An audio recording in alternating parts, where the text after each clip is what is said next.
همه گپ جفون.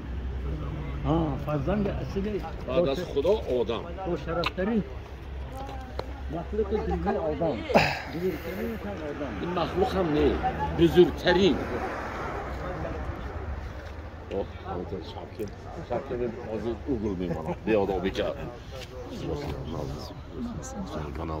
مخلص اهم جوان تو همینجا دارم.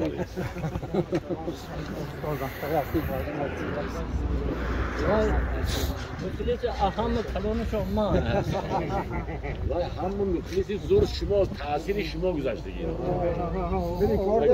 خدا خداوند پاک و پرور خدای متعال گر کدوم مهمان رسد به دیار ما با عرش تعلقن از خاک آشنانه ما قدم مبارک شما این روز همین درگاه ما طعنه به آستانه اعلا میکنه خدای خداوند پاک و پرور راه سفید سفر بیشتر برگشتن در آمده یک برده نان کفافتن خوردن بعدی راه سفید